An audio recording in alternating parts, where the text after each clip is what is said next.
המשפט לתעבורה זיכה היום 13 נהגים שנתפסו במצלמות מהירות בכביש עוקף נצרת. הסיבה היא שהמשטרה לא בדקה כנדרש אם במקום מוצב שילוט מתאים. עכשיו ההחלטה המקומית הזאת עשויה להשפיע על אלפי דוחות מהירות שניתנו בשנים האחרונות, אולי אפילו להתרחב לכבישים נוספים. פורת נסר כתבנו פרטי. המצלמה הזאת שהוצבה בכביש עוקף נצרת עשויה לגרום בקרוב לתקדים שישפיע על אלפי נהגים בישראל.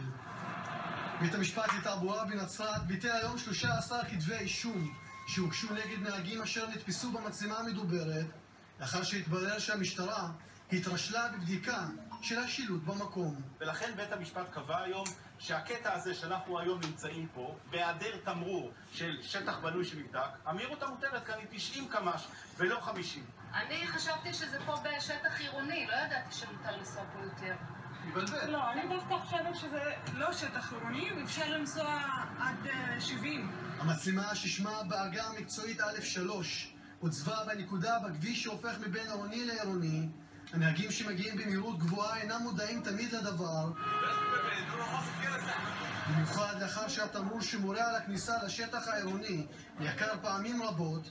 בית המשפט קבע בעבר כי על המשטרה לערוך בדיקה יומיומית להימצאות התמרור, דבר שלא קרה. ההנחיה אומרת שבכל מכשיר אכיפה צריך השוטר לבדוק מדי יום בתחילת המשמרת את התמרורים כדי לוודא שהאזרח לא בתום לב עבר את העבירה, שהוא ידע שמדובר במקום שהמהירות בו מוגבלת. בהחלטתו קבע השופט בסם קנדלפט הבדיקות להימצאות התמרור התקיימו רק אחת ל3 חודשים בממוצע. המשטרה לא הצליחה להוכיח את קיומו של התמרור ביום ביצוע העבירה. ההשלכה היא לגבי כל הארץ. היא לא רק נקודתית בעירוני, אלא גם בבין עירוני. לכן חשוב לבדוק את התמרורים האלה, לבדוק את קיומם, ולא מספיק לבדוק אחת ל3 חודשים או מדגמית.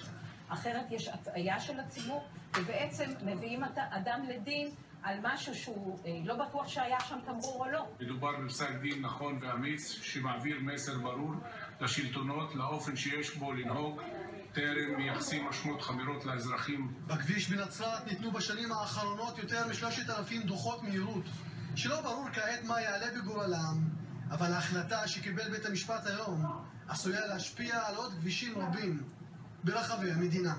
מדובר ב14,000 דוחות שנתיים שמתוכם להערכתי 2/3 מהדוחות הם מתחת למהירות המותרת במקום בהיעדר תמרור, והם יצטרכו להתבטל ויצטרכו להחזיר כסף לאנשים במיליארדי שקלים, הכל מתוך עצלנות.